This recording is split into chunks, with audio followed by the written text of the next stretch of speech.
minsan kaya Ayan mga kalingap, si paring Norman. Norman, kamusta na? Okay lang naman, guys. Okay lang naman. Masayang masaya ba? Sakto lang. Bakit sakto lang? Bakit parang may malungkot bang nadarama? Wala naman malungkot. Ayos lang naman ang buhay. Wala namang negative. Wala negative. Maliban ng mga nakaraan na medyo na hospital pamangkin ko. Pero wala namang ano. Ba't na hospital ano nangyari? Sana lang yun. Sakitin ay kulang sa buwan. Hindi ko naman ba't ganun. Ganun. Panahon ng mga panahon natin, hindi man ako nagkakasakit. Tayo baga. Mga bata ngayon, sakitin. So, okay naman. Ayun ba, nagdagdag sa isip mo yung mga ganung problema? Alin? Hindi naman masyadong problema. Problema lang, malalang problema na baba yung malalang sakit. Pero sa kanya naman hindi naman masyado. Hospitalan talaga. So sa ngayon, yung tinatakbo ng YouTube channel mo, kamusta naman? Ayos lang. Mahina. Hindi nalalakas eh. Hindi ka tulad ng kampanahon ba ng mga Burmans last month na malakas. Mahina na? Mahina. So ikaw ba pinanghinaan ka naman ng loob? Hindi. Ito man ako panghina. Hindi man ako nakasawa dati ng 15-20. Di man. So okay sa akin. Yun. Kaya goods pa rin. So sa ngayon na kasama ka as K-Boys, ano yung mga nararamdaman mo o napapansin mo sa K-Boys? Wala naman. Maganda naman yung samahan dito. Love trip masaya. Tapos dahil dito ako masaya. Swerte naman baga pag nasa kasama ka ng Kalingap. Marami nangangarap na maging Kalingap. Totoo niyan, may mga nagchat-chat baga na, ay paano sumali sa inyo? Paano makasali sa inyo? Nagchat-chat din sa'yo? Hindi ko naman alam yan kung paano yun. Siyempre wala akong sagot dyan. Ako naman ay beneficiary lang na mapalad na nakakasama, di ba? Yes. Kaya mapalad ka dahil nakasama ka na bro. So sa ngayon, masabi mo mababa yung revenue mo. Di ba? Yung sahod ba? So paano mo yun pinagkakasya sa ano mo yung daily life mo o siyempre sa pamilya mo? Kasya yun. Kasi si mama naman, di mo natigil sa pagbabayong kasi ayaw rin naman niya tumigil. Nagkano si mama mo? Babayong. Babayong? Bayong. Bayong? Ano nagagawang bayong? Yun ang trabaho sa amin. Kasi pag tumigil yun, yung inaano niya, panghihinaan siya ng katawan. So yung dati, nung nag-umpisa pala ako dito, halos wala ka natitira sa sahod ko nun. Tagal yun. Dami na pinayarang utang ngayon.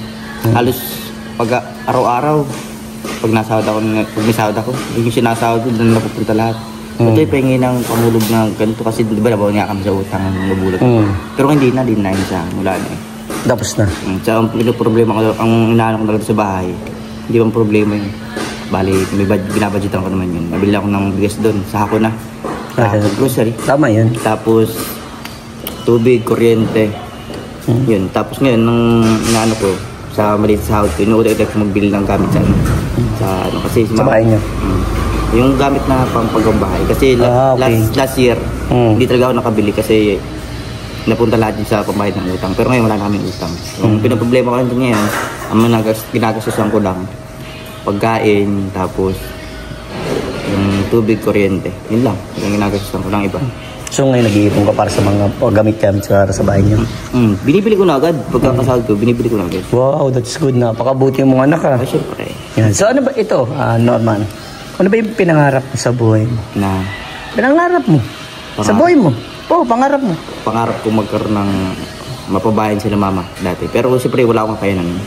Dahil hindi mo sumasahod ang isang walang tinapos sa pag-aaral ng malaking maliban na lang kung negosyante ka. Pilipinas, kahit nga nakapagtrabaho ka, hindi ka parang naman naasin sa buhay mo. Marami dyan nakapagtapos, may utang pa rin. Teacher, baon sa utang. Diba, totoo naman. Pangarap mo mapagawa si mama mo ng bahay? Oo. So sa ngayon, yung pangarap na yun, sinisimulan mo kahit sa paunti-unti yung bahay? Pabuting baga na ilang taon yan. Okay lang, basta mapagawa mo. Basta abutin niya. Basta abutin niya. Mahirap yung dinaranasan ng gulo natin yung mapabahayan baga mandang ano. Bakit labis ang sobra mong pagmamahal sa magulang mo, bro? Kasi pa rin, sakripisyo naman, nakita ko naman yun. Nakita mo sa mga? Nakita ko, naramdaman ko yun. Eh siya kayo mga kapatid ko naman, may mga asawa naman, sino pang gagawa no? So ngayon, pag ito napanood bro ng mama mo, ano yung pinaka the best message mo para kay mama mo? Alam na niya yan. Alam naman niya na sa aming mga kapatid, parang ako rin yung madaling nalalapitan. Totoo yan. Yung parang hindi na siya nagdadalawang salita. So, yun lang. Parang alam na niya na sa mga anak niya na parang sinorman yung ano dyan, yung Dahil lapitan. Kasi hindi ito naman basta-basta malapit yung mga kapatid kasi yung mga pamilya na. Siyempre, hirap din naman baga sa buhay. Kaya, yun na lang. Kaya na-appreciate niya yung mga maliit na bagay na yun. Wow. So, kumbaga, si Norman, kilala ka na ng magulang mo dahil sa kabutihan mo sa... Kahit hindi, siyempre magulang, hindi matingin ng magulang namin na masama sa amin lahat naman kami okay naman kami. Yeah. Kumbaga sa advantage lang, dito sa mga simpleng pagiging niya ng kunwari, ito, pero ganyan. Dali, hindi ako nagdadalawang isip. Bakit sobrang mahal mo ang magulang mo? Siyempre naman, yun yung mga pinagdaanan niya. Kasi kung yung mga pinagdaanan ko is kang panahon, ito mga nabulag ako. Sa kanya kasi simula nung pagkabata pa siya, ranas na niya yun. Kumbaga kung kami ay medyo nagdikdik din ng asin, mas malala siya kasi bata pa siya ay talagang hirap na sa buhay. Siya na yung, kumbaga ako hindi ko masyado naranasan yung yung nung bata pa ay parang nagbubuhay kayo ng pamilya. Kasi bata pa siya, wala na siyang magulang. May magulang siya, nanay lang. Kasi yung, parang gaya na nangyari sa inyong nanay lang. Agamatnog kasi yun. Sagon. Tapos, napagkamalan yung lolo ko daw na MPA. Ay magtiproso kasi.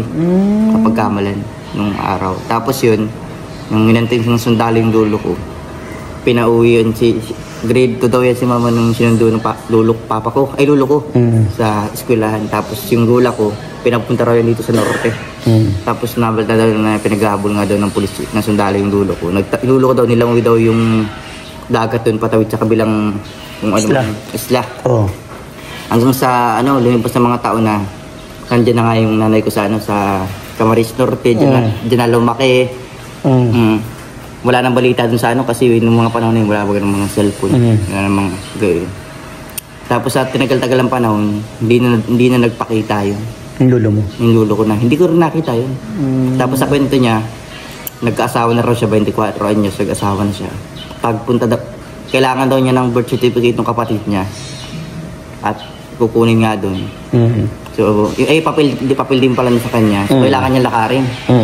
May asawa na siya doon. Nagbalik daw siya doon. Pagbalik daw niya doon, pinagtanong niya doon sa mga tao doon. Kasi hindi niya alam yung lugar sa Matnog. Alam niya yung lugar, pero hindi niya alam kung iba na kasi yung lugar 24 years ago. Pagpunta daw niya doon, tanong-tanong daw siya hanggang sa may nakakilala doon sa tatay niya. Hinatid daw siya doon sa tatay niya. Ang pinaghatid daw sa kanya doon sa tatay niya, isa pamilya. Ibig sabihin, may asawa ng iba. Pero hindi na raw siya nagulat kasi hindi na nga raw nag-uwi. Baka may asawa pamilya ng iba. Ngayon, sabi ng babae, naandun kay nasa Lamayan.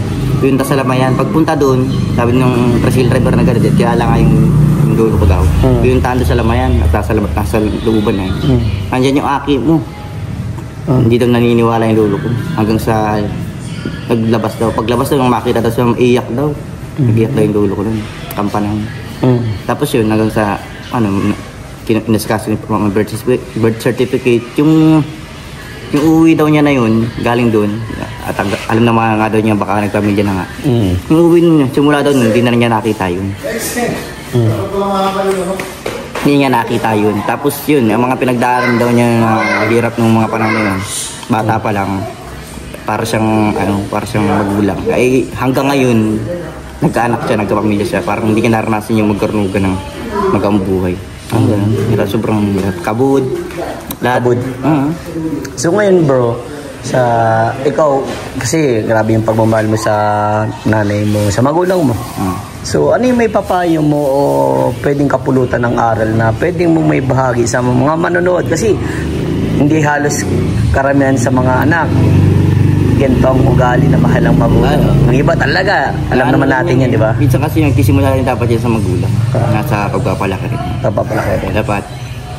Kasi kung anong gagawin mo doon sa anak, parang gagawin din sa'yo ng magiging anak mo. Parang adapt mo lang yan. Adaptation na maling yung anak mo para maling ka rin niya. Pag tumatanda ka, hanggat yung anak mo ay mabuti mo dyan. Hindi yan maano sa'yo. Kasi marami dyan na tawag ito, yung sa magulang. Yung iba nga sinasaktan ba dyan? Kaya nga. Marami akong napanood. Baka yung mga pagpapalaki yung mga magulang na yun sa kanila, hindi maganda. Kaya minsan hindi rin natin masisisi yung siguro laging mahigpit din. Hindi yung higpit na hindi yung pinapalo. Okay lang yun. Baka meron silang ibang side na hindi gusto ng mga anak nila or nakikita sa kanila. Kaya Siguro pero sa mga mabuti naman pinakasama ng magulang, yung kasi yung ibang dalawang kasi kung hindi doon sa mga masamang pakitungas ka na ng magulang dalawang panahon, tapos na-adapt nila yung pagiging masama na, hindi sila masisisi, bahala sila.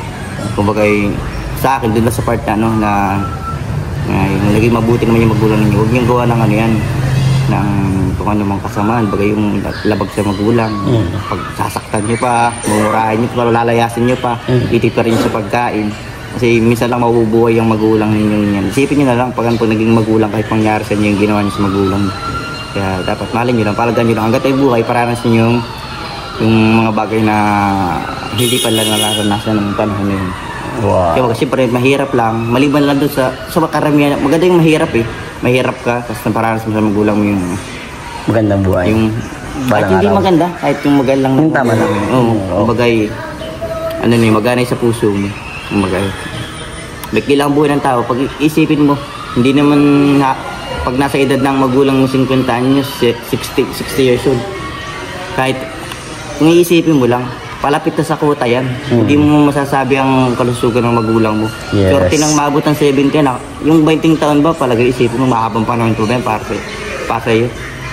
Maikli lang ang 20 years. Sa 20 years na yan, isipin mo, mamamatay ng magulang mo dyan. Kumbaga, ang naintindihan gusto mo, dapat habang nandyan pa yung magulang mo, iparanas mo sa kanya yung magandang buhay. Iparanas na ninyo. Kasi pag ang magulang nyo nasa edad 60 years old, 50 years old, pakunta na yan.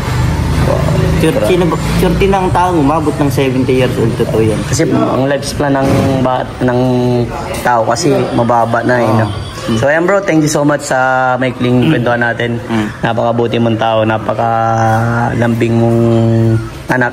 Sana patuloy mo yung ganyan bro. At maraming makakapanood dito na ayan, mas mamahalin nila ang magulang nila. Sabi bro, thank you bro. Thank you bro.